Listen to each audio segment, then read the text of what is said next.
जय आदिवासी,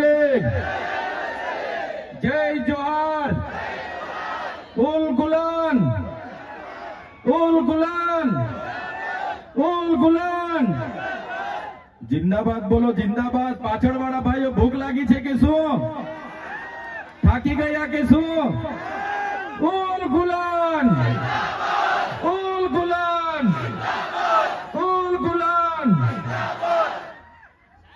સૌપ્રથમ તો 150મી જનનાયક બિરસા મુંડાજીની જન્મ જયંતિમાં અહીં મંચસ્થ ઉપસ્થિત બધા જ લોકો બોલે એવા છે, પણ એ બધા જ આગેવાનોને હું ક્ષમા માંગુ છું કે સમયની મર્યાદામાં અને જે પ્રકારના કાર્યક્રમો છે એ પ્રકારના કાર્યક્રમોને ધ્યાને રાખીને તમને બોલવાની જે આયોજક મિત્રોએ તમારા વતી અમને સૂચવેલું છે તો બધાને વિનંતી કરું છું, બધા સહયોગ આપજો। સાથે સાથે મંચસ્થ તમામ આગેવાનો, મારા સાથી સિનિયર ધારાસભ્ય અને હર હંમેશ સંઘર્ષશીલ એવા આનંદભાઈ પટેલ સાહેબ માટે જોરદાર તાળીઓ પાડી લઈએ। એવા આ વિસ્તારના સાથી આગેવાન એવા શેરખાનભાઈ, ડોક્ટર દયારામભાઈ, દેવેન્દ્રભાઈ, હરિસિંહભાઈ વસાવા, સાથે નિરંજનભાઈ વસાવા, પિયુષભાઈ પટેલ, યુવરાજસિંહભાઈ જાડેજા, રજનીભાઈ વસાવા, વનરાજભાઈ વસાવા અને આ વિસ્તારના દરેક પદાધિકારીઓ, તાલુકા પંચાયતના, જિલ્લા પંચાયતના સભ્યશ્રીઓ, સરપંચશ્રીઓ, પૂર્વ સરપંચશ્રીઓ, મુખીઓ, પટેલો, સંતો, મહંતો, વડીલો, આગેવાનો, માતા બહેનો અને સૌને મારા ઉલ ગુલાન જિંદાબાદ। સાથીઓ, બિરસા મુંડાની વાત આગળના આપણા વક્તા આનંદભાઈએ કરી। એમનો જન્મ 1875માં ખોટી જિલ્લાના ઉલહત્તુ ગામમાં થયો। એક સામાન્ય પરિવારમાંથી એમણે તે વખતે જોયું કે અંગ્રેજો દ્વારા આપણા આદિવાસીઓની જળ, જંગલ, જમીન પર તરાપ મારવામાં આવે છે, આદિવાસીઓ પર કરવેરા નાખવામાં આવે છે અને 1899માં મુંડા વિદ્રોહ અંગ્રેજો સામે થયો। એની નેતાગીરી બિરસા મુંડાજીએ લીધી અને એમાં એમની ધરપકડ કરવામાં આવી। ઘમાસણ યુદ્ધો થયા, એક બાજુ તીરકમઠા ભાલા, એક બાજુ ગોળીબાર થયો અને એમને જેલમાં પૂરવામાં આવ્યા અને માત્ર 25 વર્ષની ઉંમરમાં જેલમાં એમનું મૃત્યુ થયું અને સેનામાંથી મૃત્યુ થયું છે એના આજ દિન સુધી કોઈ પુરાવા આપણને મળ્યા નથી। ત્યારે સાથીઓ, આ બિરસા મુંડાનો ધ્યેય આદિવાસી સ્વાયત્ત રાજ, આદિવાસી સ્વતંત્ર રીતે સ્વમાનભેર શેરની જેમ જીવે એવો ધ્યેય હતો। તમને ને અમને બધાને ઇતિહાસમાં ભણાવવામાં આવ્યો ઉત્ક્રાંતિવાદ, ચાર્લ્સ ડાર્વિનના ઉત્ક્રાંતિવાદના સિદ્ધાંતોમાં જણાવવામાં આવ્યું કે જ્યારે આ પૃથ્વી પર માનવી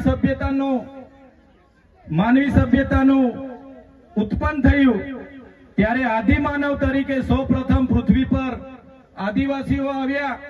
શરૂઆતમાં પેડાની શોધ થઈ, અગ્નિની શોધ થઈ, ધાન્યની શોધ થઈ, ખેતીની શોધ થઈ અને બધા ખેતીની શોધની સાથે સાથે પરિવારો સાથે રહેતા થયા। પરિવારો સાથે રહેતા થયા એટલે નાના નાના ગામો, નાના નાના કબીલાઓ બન્યા અને એ કબીલાઓના મુખીઓ બન્યા, સરદારો બન્યા અને શાંતિથી પ્રકૃતિ સાથેનું એમનું જીવન ચાલુ હતું। એ દરમિયાન આ દુનિયામાં સંપત્તિ માટે લડાઈ થઈ, સત્તા માટે લડાઈ થઈ, સ્ત્રીઓ માટે લડાઈઓ થઈ અને એમાં એ લોકોની જે સભ્ય સંસ્કૃતિ પોતાને માનનારા સમાજ દ્વારા આદિવાસી સમાજના એક કબીલાઓ પર આક્રમણો થયા। સામદામ દંડભેદ નીતિ અંતર્ગત જ્યારે આપણો આદિવાસી સમાજના એ લોકો સરેન્ડર નહીં થયા તો યુદ્ધો કરીને આપણા કબીલાઓ છીનવાઈ ગયા અને આપણું શોષણ થયું, ઘર્ષણ થયું, જળ, જંગલ, જમીનો છીનવાઈ અને તમે જોયું હશે આપણા દેશ પર બહારથી મુગલો આવ્યા, ડચો આવ્યા, હુણો આવ્યા, અંગ્રેજો આવ્યા, પોર્ટુગીઝો આવ્યા, ફ્રેન્ચો આવ્યા અને આ અંગ્રેજોએ પણ 200 વર્ષ આપણા દેશ પર રાજ કર્યું। એ ઇતિહાસથી લઈને આજ દિન સુધી આદિવાસીઓનું માત્ર ને માત્ર શોષણ થતું આવ્યું છે। ત્યારે આદિવાસીએ આઝાદીની લડતમાં પણ તમે જોયું હશે, તમે બિરસા મુંડાનો ઇતિહાસ વાંચો તમે ગુરુ ગોવિંદનો ઇતિહાસ વાંચશો, ટાટિયામામાં ખાદ્ય નાયકનો ઇતિહાસ વાંચશો, તમે માનગઢ ધામમાં થયેલો હત્યાકાંડનો ઇતિહાસ વાંચો, તમે દડવાડામાં પાલ દડવામાં થયેલો હત્યાકાંડનો ઇતિહાસ વાંચશો, તો આ ઇતિહાસમાં આદિવાસીઓએ અંગ્રેજોને હંપાવ્યા, પણ કૂટનીતિ કરીને અંગ્રેજોએ આપણા લોકોને નરસંહાર કરી અને આપણા વિસ્તારમાં આપણા ક્રાંતિકારી લોકોને શહીદી વહોરવી પડી. દેશના આઝાદીમાં આપણું આટલું મોટું યોગદાન હતું. દેશ આઝાદ થયો, દેશમાં લોકશાહી આવી, લોકશાહીમાં દેશમાં બંધારણ બન્યું અને બંધારણની કલમમાં 444, 244, 13 કમાં આપણા વિસ્તારને 5મી અનુસૂચિ તરીકે જાહેર કરવામાં આવ્યો. એ જ પ્રકારે દેશના આસામ હોય, સિક્કિમ હોય, મિઝોરમ હોય, નાગાલેન્ડ હોય, મેઘાલય હોય, તમામ રાજ્યોને અનુસૂચિ 6 અંતર્ગત સમાવેશ કરવામાં આવ્યો. ત્યારે અનુસૂચિ 6 ત્યાં લાગુ કરવામાં આવી અને ગુજરાતમાં આજ દિન સુધી અનુસૂચિ 5 લાગુ કરવામાં નથી આવી. અને આ સત્તામાં બેઠેલા લોકો અનુસૂચિ 5 લાગુ હોવા છતાં પોતાનો સત્તાનો દુરુપયોગ કરીને આદિવાસીઓની જમીનો છીનવી રહ્યા છે, આદિવાસીઓના ખનીજો છીનવી રહ્યા છે, કુદરતી સંપાદનો છીનવી રહ્યા છે. રોડના નામે, ડેમના નામે, આ વિસ્તારમાં કોરિડોરના નામે, જીએમડીસીના નામે, હાઇડ્રો પાવરના નામે, જીઆઈડીસીઓના નામે, સરકારી આવાસોના નામે, સ્ટેચ્યુના નામે આજે આદિવાસીઓને એમની જમીનો છીનવાઈ રહી છે. આજે આખા દેશમાં 80 લાખ આદિવાસીઓ વિસ્થાપિત થયા છે. એ આ સરકારો દ્વારા કરેલી દેન છે સાથીઓ. આજે ગુજરાતમાં, આજે દેશમાં 8% આદિવાસીઓ છે. 2011 ની વસ્તી ગણતરી પ્રમાણે 11 કરોડથી પણ વધારે દેશમાં આદિવાસીઓ છે. આજે ગુજરાતમાં 15% આદિવાસીઓ છે. 1,25,00,000 આદિવાસીઓ ગુજરાતમાં છે. 29 જાતિઓ ગુજરાતમાં આદિવાસીઓની છે. આજે તમે મને બતાવો કયા ક્ષેત્રમાં આદિવાસીઓ 15% છે, બતાવો મને. તમે સચિવાલયમાં જશો, આદિવાસીઓનું લિસ્ટ તમે માંગજો. તમે હાઈકોર્ટના જજની યાદી જોઈ લેજો. તમે ઇન્ડસ્ટ્રીયલના આપણા આદિવાસીઓને કેટલા લાભો મળ્યા છે જોજો. તમે રિયલ એસ્ટેટમાં આપણા આદિવાસીઓની સંખ્યા જોજો. ત્યારે આઝાદીના 78 વર્ષમાં સરકારોએ માત્ર ને માત્ર આદિવાસી બજેટમાંથી અમૃત મહોત્સવો કાઢે છે, વિકાસ મહોત્સવો કાઢે છે, ગૌરવ યાત્રાઓ કાઢે છે અને પોતાના તાઇફાઓ કરે છે. ત્યારે હવે આપણે બધાએ જાગી જવાનું છે અને આ સરકારને 2027માં ઉખાડીને આપણે ફેંકી દેવાની છે.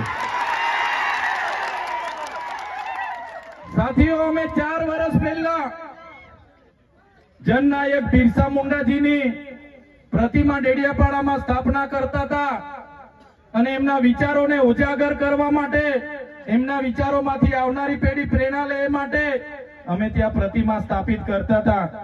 ત્યારે આ ભાજપના સાંસદ મનસુખભાઈ વસાવા, 3 જિલ્લાની પોલીસ અને એમના આરએસએસ વાળાએ આપણને ત્યાં પ્રતિમા સ્થાપતા અટકાવી દીધા હતા અને પ્રતિમા સ્થાપતા આપણા ઘણા લોકોને ડિટેન કર્યા હતા.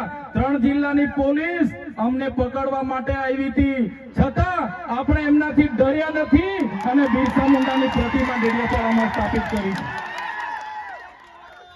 ત્યારે આજે દેશના વડાપ્રધાનને આજે ડેડિયાપાડા આવવું પડે એ આપણા બધાની તાકાત છે. ત્યારે વડાપ્રધાન ડેડિયાપાડા આવે છે ત્યારે લોકોને ભેગા કરવા માટે 500 કરોડ આદિવાસી બજેટમાંથી જોગવાઈ કરવામાં આવી છે. હજારો બસોની વ્યવસ્થા કરવામાં આવી છે અને બધા કર્મચારીઓને એમાં લગાડી દેવામાં આવ્યા છે. આજે ડેડિયાપાડાના ગામડાઓમાં ટીડીઓ ના મળે, તલાટીઓ ના મળે એવા ગામડાઓની ગલીઓમાં આ ગુજરાતના નાયબ મુખ્યમંત્રી, એમના મંત્રીઓ, એમના સાંસદો, એમના ધારાસભ્ય ડેડિયાપાડાના ગલીઓમાં 4 દિવસથી ફરે છે. જે લોકો એસી ચેમ્બરોમાંથી બહાર નહોતા આવતા, જે લોકો ગાંધીનગરમાં પડે ફતાડીએ રહેતા હતા, એ લોકોને ગામડે ફરતા કરી દીધા. એ આપણી બધાની તાકાત છે ભાઈઓ. ત્યારે નરેન્દ્રભાઈ મોદી આપણા કુળદેવી માતાના દર્શને જવાના છે દેવમોગરા. એ મહારાષ્ટ્ર, મધ્યપ્રદેશ, ગુજરાત અને રાજસ્થાનના લાખો લોકોનું આસ્થાનું કેન્દ્ર છે અને દેવમોગરા જઈને રાજનીતિ જ્યારે કરવા માંગે છે ત્યારે નરેન્દ્રભાઈ મોદીને હું આ મંચ પરથી કહેવા માંગુ છું, તમને જો આદિવાસીઓ માટે હિત હોય તમે દેવમોગરા જજો, તમે હિજારી લઈને આવજો, તમે મહુડાનો ચોખ્ખો દારૂ એક બોટલ લઈને આવજો, તમે એક મરઘો લઈને આવજો, એક બકરો લઈને આવજો, દર્શન કરીને એની પ્રસાદી કરીને તમે ત્યાં જ જમીને પછી જજો.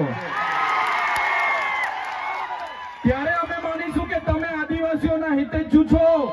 તમે આદિવાસીઓ માટે આજ દિવસ સુધી તમે 24 વર્ષથી રાજનીતિમાં છો, આગળ મુખ્યમંત્રી હતા, હમણાં વડાપ્રધાન છો.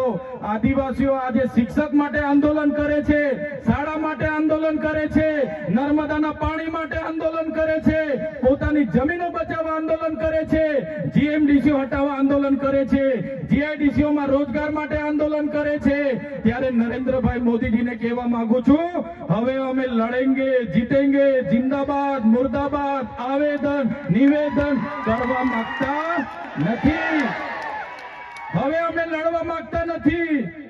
હવે ધરણા પ્રદર્શન બંધ, હવે આંદોલન બંધ.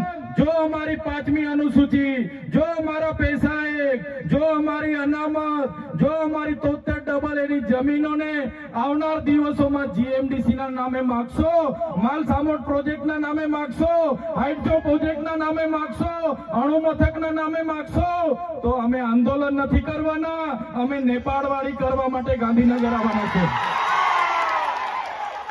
અમે નેપાળવાળી કરવા માટે ગાંધીનગર આવીશું. તે દિવસે તમારો ને અમારો સામનો થશે, તે દિવસે ખબર પડશે ઓરિજિનલ આદિવાસીઓ કોણ છે. ત્યારે કેટલાક મીડિયાવાળા મિત્રોએ મને પૂછ્યું, તમારા ડેડિયાપાડામાં નરેન્દ્રભાઈ મોદી આવે છે, તમારું બધું પૂરું થઈ જાય. ત્યારે મેં મીડિયાવાળાને મિત્રોને કીધું, નરેન્દ્રભાઈ મોદી આવીને જાય પછી એમના મિત્ર ડોનાલ્ડ ટ્રમ્પને પણ લઈ આવજો, અમારા લોકોને ક્યાંય ફેર પડવાનો નથી. હવે અમારા લોકો જાગી ગયા છે, અધિકારોની વાત કરીએ છીએ. સંવિધાન અધિકારો અમને આપો, સામાજિક અધિકારો આપો. અમને જે મળેલી અમારા અધિકારોની વાત અમે કરીએ છીએ ત્યારે અમને ખબર પડી ગઈ કે આદિવાસી સમાજ હવે જાગૃત થયો છે.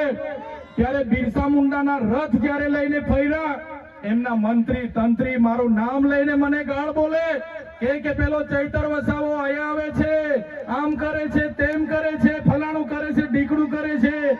એ મંત્રીઓને પણ કહેવા માંગુ છું, એ પ્રદેશ પ્રમુખને પણ કહેવા માંગુ છું, ચૈતર વસાવાને ગાળ બોલવાથી અમારા આદિવાસીઓનું ઉત્થાન નથી થવાનું. તમે આદિવાસીને ઉત્થાનની વાત કરો. મને ગાળ બોલવાથી અમારા લોકોનો જો વિકાસ થઈ જવાનો હોય તો હું દરરોજ તમારી ઓફિસે તમારી ગાળ ખાવા માટે પણ તૈયાર છું. સાથીઓ, અમે અનંતભાઈ સાથે વિધાનસભામાં લડીએ, રોડ પર લડીએ, સદન પર લડીએ અને આદિવાસીઓની ન્યાયની વાત કરીએ, અધિકારની વાત કરીએ. આ લોકોને ગમતું નથી.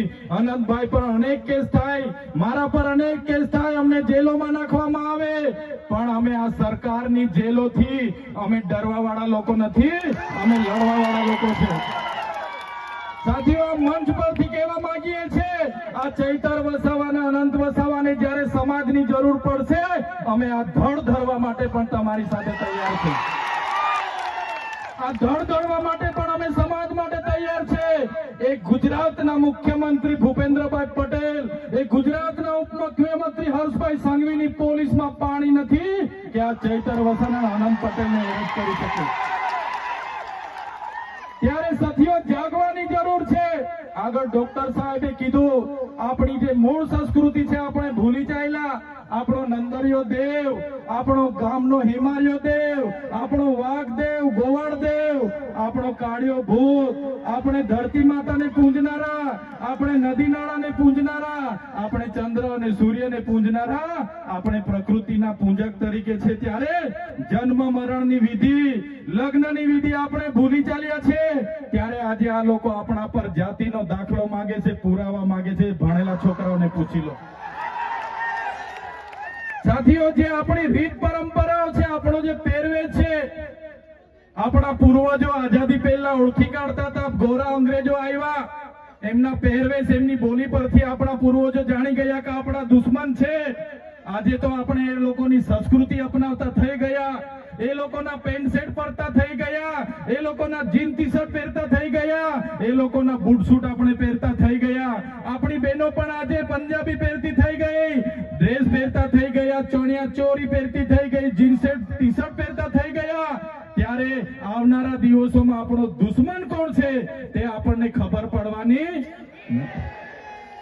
ત્યારે આપણે મૌલિક નૈતિક મૂલ્યો આપણે જાળવવા પડશે, આપણી બોલી ભાષા આપણે સાચવવી પડશે, આપણો પહેરવેશ, આપણી સંસ્કૃતિ, આપણા વારસામાં મળેલી આપણી પરંપરાઓ, રીત રિવાજો આપણે સાચવવા પડશે. સાથીઓ, આપણા વિસ્તારમાં વૈશ્વિકરણના નામે જમીનો છીનવાય છે, ઔદ્યોગિકરણના નામે જીઆઈડીસીઓ આવી એમાં જમીનો છીનવાઈ ગઈ, અને તમે જોઈ લો આજે ધર્માંતરણના નામે આદિવાસીઓને ભોળવામાં આવે છે, આજે શિક્ષણના નામે ધર્મના પ્રચારો થાય છે.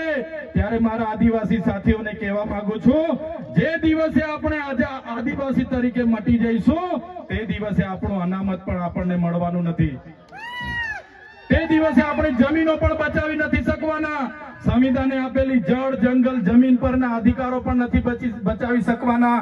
ત્યારે આ લોકોને આપણે કહેવાનું છે કે આપણે હવે ઓરિજિનલ આદિવાસીની રીત રિવાજમાં, પહેરવેશમાં, આવા કાર્યક્રમમાં આપણા હજારો સાથે વાજિત્રો સાથે ઉપસ્થિત થયેલા છે. ત્યારે મારા તમામ વડીલો, તમામ યુવાનો, માતા બહેનોને વિનંતી છે કે આ કાર્યક્રમ એ સમાજનો કાર્યક્રમ છે, અને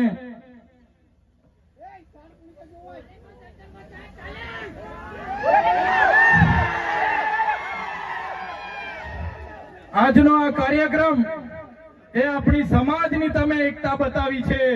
આજે ભાજપના એ નેતાઓને, ભાજપના એ મુખ્યમંત્રી, ઉપમુખ્યમંત્રીને અને ભાજપના એ વડાપ્રધાનને આદિવાસીઓની તાકાત આજે આપણે બતાવી દીધી છે. એ બદલ બધાનો ખૂબ ખૂબ આભાર. આ આપણી તાકાત છે, અને જ્યારે પણ કોઈ જીએમડીસી ની વાત આ વિસ્તારમાં લઈને આવશે, જ્યારે પણ આ વિસ્તારમાં હાઇડ્રો પ્રોજેક્ટના નામે ગામડાઓ વિસ્થાપિત કરવાની વાત કરશે, કોરિડોરના નામે ગામડાઓને વિસ્થાપિત કરવાની વાત આવશે, માલસામોડ પ્રોજેક્ટના નામે ગામડાઓ વિસ્થાપિત કરવાની વાત આવશે, કે કેવડિયાની મારી બહેનોને હેરાન કરવાની વાત આવશે, તે દિવસે પણ આવો ઘોડાપુર આપણે પહોંચવાનું છે. તે દિવસે પણ ઘોડાપુર થઈને આપણે પહોંચવાનું છે. ત્યારે મારા સાથીઓ, મારા વડીલો, મારા યુવાનો, બાળકો, સૌ તમે પોતાના વિસ્તારમાંથી પોતાના રોટલા ખાઈને, પોતાના ભાડે થઈને તમે અહીંયા પહોંચેલા છો. ત્યારે આ તમારો ભાવ, આ તમારા અમારા પ્રત્યેનો પ્રેમ, આ તમારો સહકાર અમારી તાકાત છે.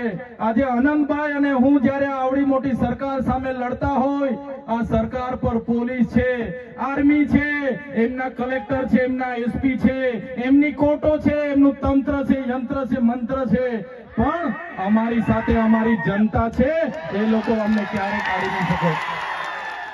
સાથીઓ, કોર્ટમાંથી હું છૂટીને આવ્યો, અને આ પોલીસ, એ ભાજપની પોલીસે ખોટા સોગંદનામા કર્યા, અને સોગંદનામાના લીધે મને ડેડિયાપાડામાં આજે પ્રવેશ બંધી છે.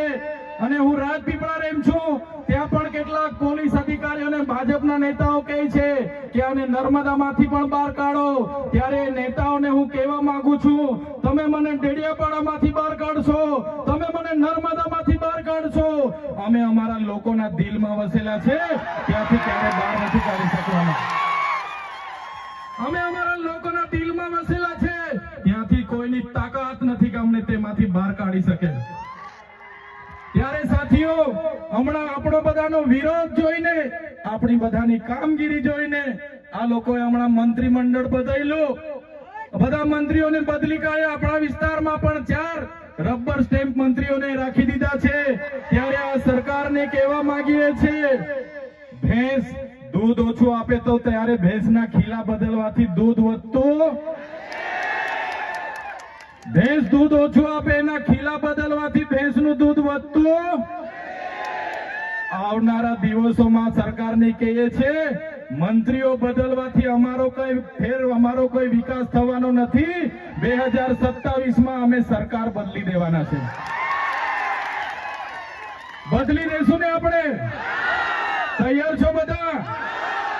ત્યારે આ સરકારને ખબર પડશે કે સરકાર બદલવા વાળા આવી ગયા છે. ત્યારે સાથીઓ, વધારે વાતો નથી કરતા. હજુ આપણે અહીંથી રેલીનું પ્રસ્થાન કરવાનું છે.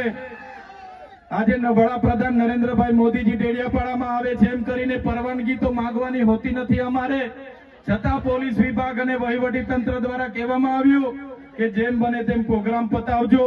ત્યારે એમને કહેવા માંગીએ છીએ, અમારો જે વડાપ્રધાનનો કાર્યક્રમ છે એમાં આગળ કીધું એમ પોલીસ 7000 છે, આંગણવાડી કર્મચારીઓ આ લાભાર્થી તે લાભાર્થી કરીને ભીડ કરશો, પણ આ ઓરિજિનલ આદિવાસીઓની ભીડ જોઈ લો, એ જ અમારી તાકાત છે. ત્યારે સાથીઓ,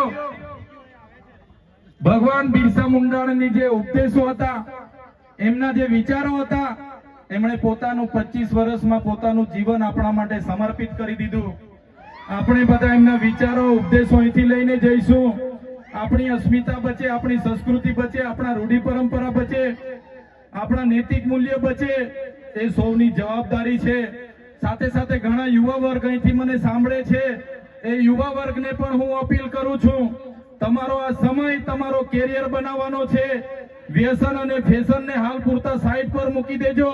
તમારું પહેલા કેરિયર બનાવો, પછી આપણે આવનારા દિવસોમાં બધું જોઈ લઈશું. એટલે મારા તમામ સમાજના લોકોને અપીલ કરું છું, આ સરકાર આપણને ભણવા ના દે, આ સરકાર આપણે રોજગારી ના આપે, છતાં આપણે બધાએ સાથે મળીને આવનારા દિવસોમાં આપણા સમાજને દિશા આપવાનું કામ કરવાનું છે. ત્યારે યુવાનો આ વાતને પણ ધ્યાનમાં રાખે અને બધા જ આપણે આપણી ભગવાન બિરસા મુંડાની જે પ્રતિમા છે ત્યાં ફુલહાર કરવા માટે રેલી સ્વરૂપે જવાનું છે. ત્યારે બધા જ લોકો, વડીલો, માતા બહેનો, બધા જ લોકો આ સાંસ્કૃતિક કાર્યક્રમોમાં ઢોલ નગારા વાજિત્રો સાથે સહભાગી બનો અને આ આપણી રેલીનો કાર્યક્રમનો હવે શરૂઆત કરીએ. જય આદિવાસી, જય જોહાર, બોલ ગુલામ જિંદાબાદ.